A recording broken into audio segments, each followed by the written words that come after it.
Ahoy folks, and welcome back to Broadside Gaming with me, Zug. So today I released a new plasma guide and mentioned the Helbore version and completely forgot to show it off. So this is me showing it off because I made a big old mistake there, so sorry about that. Anyway, the Helbore version, let's jump into it, shall we? So, Alicia's Mark III Helbore lasgun. So we're using the Mark III because it's the heaviest version that does the most damage. And this is kind of what you want it to look like. Ammo is going to be the dump stat. Everything else, pretty good. Ammo stability can kind of be down, but damage, charge, and stopping power you want as high as you can. Perk wise, we're going to go with range damage on weak spot, because that is what we're going to be aiming for. And secondly, you can have flak, carapace, extra crit, whatever you fancy. I generally use flak because it's the most prolific armor type in the game, so you're more likely to get use out of it. Blessings wise, we're going weight of fire. Chaining charge attacks reduces the charge time by 12%, stacks 5 times. So it's just really good for reducing the charge rate. And the second blessing is surgical. 10% critical strike chance every 0.3 seconds while aiming, stacks 10 times. So the longer you hold it, the more crit you're getting. So at maximum, it's 100% crit chance. I'll quickly run through what else we're using. It's the same as I use most of the time anyway, but I'm using the Indignatus Mark III Shock Maul with Flak and Maniac, High Voltage and Thrust. I just like the Shock Maul, it's a fun weapon to use, but as I said in the other video, use whatever weapon you want for melee really. It doesn't matter that much. You can go for a Chainsword with Shred, Devastating Strikes, or Shred, Rampage. Shred, Rampage is usually a good bet. Power Sword with Power Cycle, Wrath, or Rampage, or Slaughterer. They're all good choices. Just pick whatever you like using the most, to be honest. Your melee weapon is going to be for when you get overwhelmed by hordes, which will happen. It happens a lot. So you switch out and you just cleave, block, and try and make space for yourself. So just pick whatever you feel more comfortable with. As for curios, I'm using 2 toughness and 1 max health at the moment, with toughness regeneration, damage resistant snipers and toughness, max health, damage resistant gunners, toughness regeneration, and max health, toughness regeneration, and damage resistant gunners. But I will probably change these around at some point. I'm going to roll off the toughness regeneration speed for 1 stamina regeneration and possibly more toughness on some of them.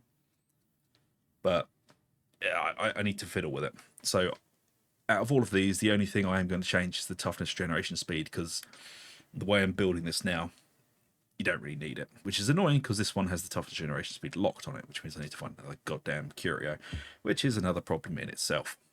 But you don't care about that, so let's jump into the talents. There is some wiggle room on this, and I'll go through it. So we're taking long shot, deal up to 20% base range damage, bonus is reduced the nearer the target. We're basically using this like the plasma gun, which is used like a sniper. So we are picking off specials, elites, anything that's going to cause trouble for our group. That is what we're prioritizing. We are trying to make the run as easy and trouble-free for the group as we can, and hopefully the group is going to deal with the big clustered hordes. But what we're doing is we're picking off the hard targets. We're going with close order drill, confirmed kill, down into the crack grenade, picking up health boost, covering fire, into fire team, demolition stockpile. This is one of the staples of most veteran builds. You want to be able to get out of the rat race to find grenades. So every 60 seconds you will get one. Voice of command into duty and honor. This is going to provide your team with a lot of toughness healing. And then we're going to jump over here to the left side. We're going to be picking up precision strikes, dead shot, although you can do without dead shot. This is just going to bump that crit up a little bit faster for you, but you can dump it out if you want. Possibly put it into marksman, though on ability use for 10 seconds sweet spot hits gain 20% power. I mean, you can buff that up to 50% with these two. It's up to you. Honestly, you can go how you want it with this. So this is one of the points that you can just change around. You can either go over here for just a flat 5% crit chance, so you don't have to bother with losing your stamina. Or you can go, you know, range damage, melee damage, charismatic aura. I mean, there's a lot of choices for that. I'm going to stick with the flat chance because I'm very lazy, and also I don't want my stamina drained when I actually need it. And this also means we don't have to put loads and loads of stamina regen on our curios. It's a good talent, but I don't think it's worth it at the moment. So we're going to jump back over to the middle tree.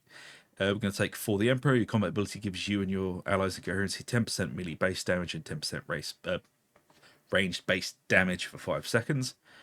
Tactical Awareness, Iron Will, Bring It Down, damage to Ogryns and monstrosities, Rending Strikes, and Focus Target with all of the sub skills. Because this Focus Target is very, very, very good.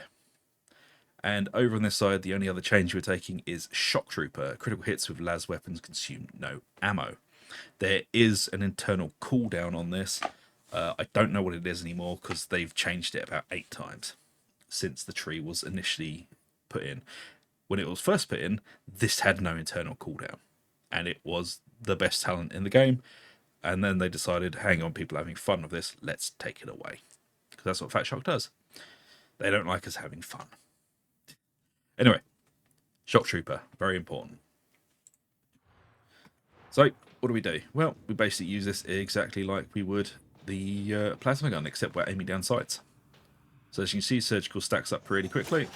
You want to tag every target and probably not miss. It requires you to be a little bit more accurate than the plasma, but as you can see, it does do some big old damage.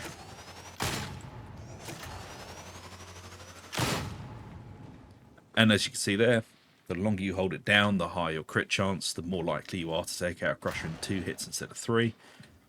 You just have to give it a second. And the more you shoot, the quicker your charges are, so you can just keep tagging and keep shooting. The only downside to the build is you do have to aim down sights, which kind of destroys your periphery a little bit, so you have to be a little bit more careful. Whereas with the plasma gun, you can just run and shoot. And as you can see, the hip fire on this is not super great, so you will be spending most of your time aiming down sights. But that is what this build is all about, aiming down sights, getting those massive crit chances, and laying down some heavy fire to support your team. And the other downside I will mention is you can't blow through bulwark shields with this. You will have to crack grenade them or wait until you get an opening. But as you can see, with Shock Trooper, we aren't using that much ammo at all, which is good for the team. With the internal cooldown, this is a very, very reliable and ammo economic weapon. You won't have to scavenge that much ammo, which frees up your team so you can have possibly my Gunpsyker build in there, which eats all of the ammo. So, you know, here you go. Positive to everything. Yeah, it's a very powerful build, not quite as powerful as the plasma, but it does give you a somewhat snipey build with the Helbore. And of course, you know, there's the extra action button. You can give things a bit of a stab. It's actually quite powerful, to be honest. It's actually ridiculously powerful. I mean, I haven't played with this for a while. There you go.